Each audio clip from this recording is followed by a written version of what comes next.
Hi, my name is Dana McSwain, author of the Winter Tales series and the gothic horror novel, Roseneath, that the New York Review of Books, an indie reader, called a deft blend of deeply human horror and personal internal conflict.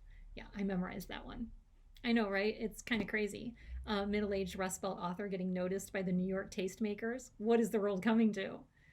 I have no idea why these things happen, nor why the story of a couple from Cleveland dealing with the realities of a rundown house in Lakewood that just so happens to be inhabited by pure evil resonated so strongly with the critics. It probably has something to do with 2020 being a COVID laced dumpster fire, or maybe things are so bad right now that the coastal elites are looking to Cleveland, land of eternal despair, for coping mechanisms. Who can say? I'm also the principal at Webb Publishing, an independent publishing house of local voices that I run out of my 106-year-old porch, per aspera ad astra, right here in Lakewood, Ohio. If you're a resident of Lakewood, buckle up, because I'm going to tell you about a hometown horror story making waves on the national and international scene, set right here in your backyard, in a house named Roseneath. Does the name Roseneath ring a bell? It should. You've probably walked right past the stone gates of Alexander Winton's long-lost estate countless times, maybe without knowing what you were seeing. On the east end of Lakewood, just west of 117th, right on the Gold Coast Riviera of Lake Erie, was the site of Roseneath, a mansion built in 1903 by Scottish immigrant and automotive pioneer Alexander Winton. There's a historical marker there and everything. Go check it out. Take a selfie by the gates. Tag me on Instagram. Roseneath was abandoned and eventually burned down under mysterious circumstances in 1962, making way for the Winton place, the Carlisle, and Pier W. Where did I get the idea for a horror story set in Lakewood, Ohio? Well, all I had to do was buy a 100-year-old house on the West End that had been sitting empty for 3 years. For residents of Lakewood, you're probably familiar with this particular fairy tale. You buy a 100-year-old house in an inner-ring suburb of Cleveland for a fraction of what the same house would cost you literally anywhere else in the United States. You imagine how beautiful it's going to be in that magical land called One Day. You obsess over all the tiny, perfect architectural details, convincing yourself that you, yes, you, will be the one to restore this sad old house to what it used to be, conveniently overlooking all of the 5-alarm red flags. Leaking basement, crumbling plaster, no air conditioning or any hope of ever having it installed, a boiler at least the size of a Volkswagen, rotting windows, brick exteriors requiring mysterious things like tuck pointing, wooden exteriors covered in at least 85 years of lead paint with a very thin veneer of latex paint over top, slate roofs that no sane or remotely affordable contractor will ever set foot on. But we all do it, right? If you live in Lakewood, Cleveland, Edgewater, Shaker, or Cleveland Heights, you know exactly what I'm talking about. We buy these tantalizing old homes and do our best to try to bring them back. And if you've fallen down this particular rabbit hole, you know it can put an incredible strain on a relationship. Living inside a never-ending construction project, the completion date, a constantly moving target, repair bills and heating bills. Should we cut down the century oak in our front yard or just continue to let it burrow right through the foundation into the basement? My family and I lived through all of this and more. Lakewood basements have a few things in common. They are large, they are dark, and they are usually lit by a solitary dangling 40-watt light bulb. I found myself, for the first time since I was a little girl, afraid to go in my own basement. But conversely, I found myself elated by all the things we found left behind, by the generations of children who had lived there over the course of the house's history. An old metal car buried by the front door, children's drawings and toys stuffed inside an unused laundry chute, pictures glued to the walls under the basement staircase. Our attic, in particular, always felt brimming with possibility.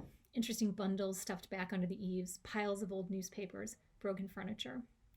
The basement, however, was a thing of nightmares, dark and dank, cinder block walls and earth and root cellars, never meant for human occupation. Some rooms could only be navigated by flashlight. Couple all of this with an overactive imagination, being alone far too much, and listening to the gossip of our elderly neighbors about strange things that had occurred in the house and neighborhood, and you have the perfect recipe for a horror story, Lakewood style.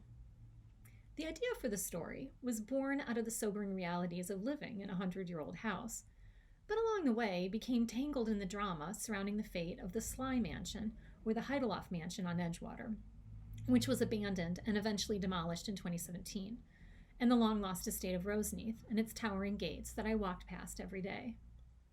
Somehow all three of these homes merged into one, and I started to imagine what Roseneath would be like if it was still standing, abandoned and alone, and a starry-eyed couple named Nathan and Georgia Pritchard purchased it, without having a single clue what they were getting themselves into. I decided to throw a monster in the basement and a dead child in the attic into the mix and just kind of see what happened, literally speaking. It was around this time, shortly after we moved into our new old Lakewood house, that I began dreaming about Edith. I dreamed there was a dead child in the attic, a little girl from the turn of the last century named Edith Harkness. In my dreams, Edith was trapped up there in the dark, all alone, with only a meager assortment of toys for comfort. I could visit her as often as I liked, but I could bring nothing but myself into the attic, and when I left, I could take nothing with me. Day after day, I had this haunting dream, my waking hours tormented by the strange notion that up a narrow flight of stairs, behind a creaking old door, a sad ghost waited for me to fall asleep at night so that I could come and play with her. Until one day, when I opened the attic door, I realized Edith was taller. As the nights went on and my dreams became more intense, finally, there was no denying it. Edith was growing. Taller and older, yes, but what exactly was Edith growing into? I found the idea horrifying. And so I wrote a story about it. I'm going to read a passage to you in which a young woman named Georgia Pritchard, the new owner of an abandoned old house in Lakewood, encounters the ghost of a dead child in the house called Roseneath.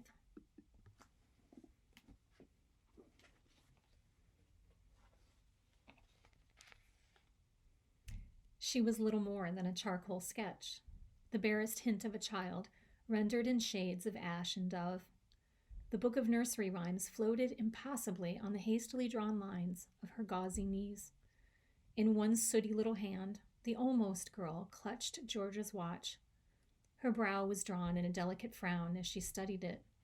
The only sound in the attic, the tick, tick, tick of the second hand. Her expressions shifted bewilderingly, as if her artist could not make up their mind, perplexed, worried, rapt, the ticking of the second hand marking each shift.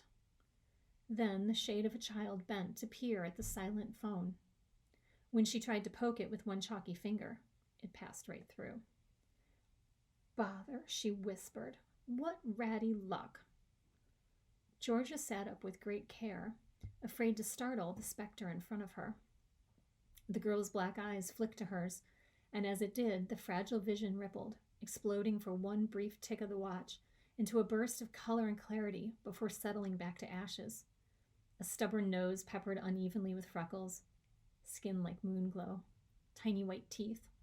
The lock of hair that hung over her shoulder was maple syrup, appearing briefly in the spreading ripples before fading once more to shades of smoke. Chubby little hands with dimples clutched the watch. A tattered dress was drawn tightly over grimy knees where she crouched. Her body was pocked with dark wounds, the center of each pinprick blacker than ink. Georgia wanted to speak, but was dumbstruck by the tender magnitude of the moment. What words could possibly suffice? Instead, she held her breath and the girl's gaze. As the watch ticked off the seconds, the child's eyes dazzled in an unexpected maze of heterochromia, ocean salt over mossy stones. They gazed at each other for hours, or seconds, a moment that passed in dream time. How long is forever? Sometimes forever is just 1 second. And then finally, Georgia knew exactly what to say. Cautiously, she pulled her knees to her chest. Then she fluttered her fingers against the floor, catching the girl's attention. Hickory, dickory, dock. Georgia made her fingers dance on the floor, let them scamper onto the instep of her foot. The little girl watched closely. The mouse ran up the clock. Her fingers scampered up her leg, alighted on her kneecap. The child's eyes followed. The clock struck 1. She mimed a startled mouse with her fingers, and the little ghost's mouth popped open, surprised, and down he run. Her fingers fled down her leg, hid behind her heel like a frightened mouse. The child moved closer, like smoke drafting across the floor, to see where Georgia's hand had gone. Georgia suppressed a shiver and tried not to flinch. Hickory, dickory, dock! Not a petulant whisper this time. The child sang out like a robin in springtime, then giggled, as if charmed by the sound of her own voice. Georgia crossed her legs, drawing out each movement, so as to not frighten the apparition away. Shall we do another? The girl nodded, scattering ashes around her onto the attic floor that curled up and vanished even as they landed. The watch fell through her hand, landing on the attic floor with a clatter. Bunk, she complained, studying her own hand as if to scold it. Have I spoiled it? Not at all. Never mind the watch. It's your turn. Georgia smiled encouragingly at her. The girl beamed at her and then studied the ceiling.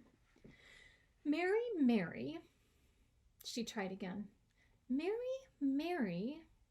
She looked to Georgia for help, chagrined. Quite contrary, Georgia prompted. Recognition flashed in the child's eyes before she sang out the following verse in a mad sing-song rush. How does your garden grow? With silver bells and cockle shells? Then she broke off and waited, her pert nose wrinkled impishly. And pretty maids all in a row, Georgia finished. The child's face lit up for one prismatic second, and then, slower this time, faded back to chalk and shale. Georgia knew she should be afraid. But sitting there in the sunlight, with this little soul, fear felt like a sacrilege, an insult to this guileless visitation. Every shred of sense inside her told her to run, but instead, Georgia crept closer. My name is Georgia. I'm very happy to meet you. The child shimmered once more and floated closer, uncomfortably close to Georgia. Her scent was familiar and oddly comforting, like old blankets and dust. Her wounds blurred, swirled, and then vanished. She smiled, and twin dimples appeared on her cheeks. Edith. A flush appeared on her fair cheeks. My name is Edith. She extended her hand, and without thinking, Georgia reached for it. Nothing. I feel nothing. And yet there was something in the air that hadn't been there before, like the smell of ozone before a lightning strike. Gingerly, as if handling a cobweb, Georgia shook Edith's vaporous hand. How do you do? She chirped. There was no real substance to it, just a shimmering outline wavering in the spaces between Georgia's fingers. Closing her eyes, Georgia could almost feel something petal light. Very well, and how do you do, Edith? The child exploded again into a supernova of color and detail, burning into Georgia's retinas the whole image of a little girl, complete and shining, filled with life. It vanished almost as soon as it appeared, but the memory floated in her eye, a glamour that lingered on, superimposed over the subtle creature before her. Georgia? Her voice was as delicate as a wind chime. Yes. Georgia searched the child's face, wondering what caused her to look so bashful. Are you afraid of me? Georgia reached as if to tuck a lock of hair behind the girl's ear. She felt nothing, but a moment later, like a slow tide, the hair followed the track her fingers had made. The tousled curl tucked itself neatly behind her little ear. Why would I be afraid of you, Edith? Because I'm dead. Edith flushed, a pop of color in her otherwise somber face. She looked embarrassed, as if her whole world hung on Georgia's response. Well, that seems like a very silly reason to be scared of such a pretty little girl. Edith giggled, and the curl fell forward. This time, when Georgia reached for it, it ran ahead of her, smoothing itself into place. Papa called me Edie, she said shyly. Well then, shall I read to you some more, Edie? The child opened her mouth to speak, but her reply was cut off by a door slamming downstairs. Georgia whirled her attention to the attic door, listening, her hands instinctively moving to protect the girl. She felt a soft sensation when she reached for Edie's hands, like feathers slipping in between her fingers. Downstairs, Roseneath sighed, protested, then settled. Georgia looked back to the ashy child.